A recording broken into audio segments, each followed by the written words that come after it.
Kabayan, meron lang akong linawin dito ba sa plier.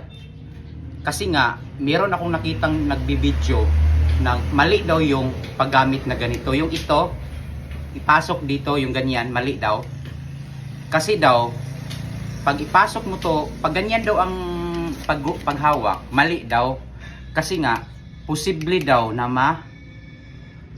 makurinti ka pag live yung mag-splice ka ng live. Kasi nga, dito, maipit dito.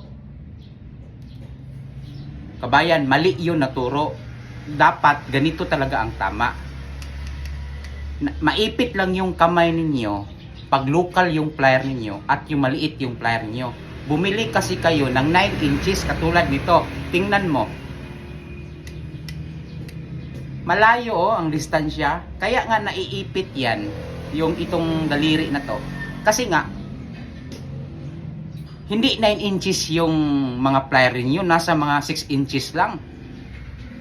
Dapat 9 inches, 9.5 katulad sa akin, 9.5. Malayo ang layo At saka kabayan. Pag ganito kasi kabayan, nakokontrol mo yung plier, yung handle. Tingnan mo Tingnan mo ito. Tutok ka. I-screenshot mo muna kabayan. I-screenshot mo muna yung forma ng kamay ko. Screenshot niyo kabayan. Na-screenshot na ninyo. O sige, umpisa na tayo. Ipasok mo yan. Tapos, ito kabayan, ito yung magkukontrol dito. Tingnan mo Ito, yun yung magkukontrol. Tapos ito, pwede din ganyan. Diba? Tingnan mo Babalatan ko to. Tingnan mo ito.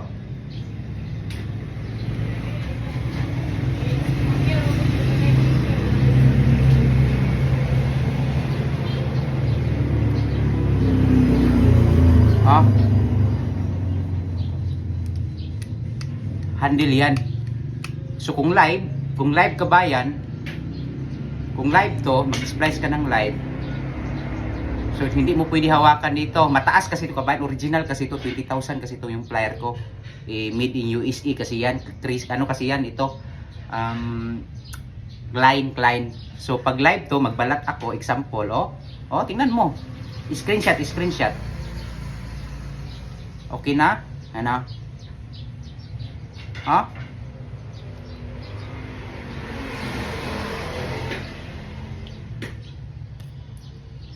Nakakatulong talaga to kabayan.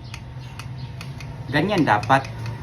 So, bumili kayo kasi ng mahabang plier katulad ko, malayo. Ganyan daw dapat ang paghawak, sabi niya. Kung ganyan kabayan, posible yan mahulog makurinti ka mahawakan mo dito. Kung ganyan walang puwersa walang puwersa.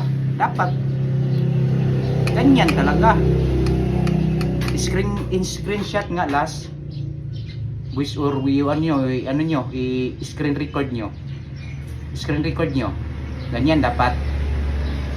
So, mayroon na kayo natutunan Si Boy Kubos pala kabayan.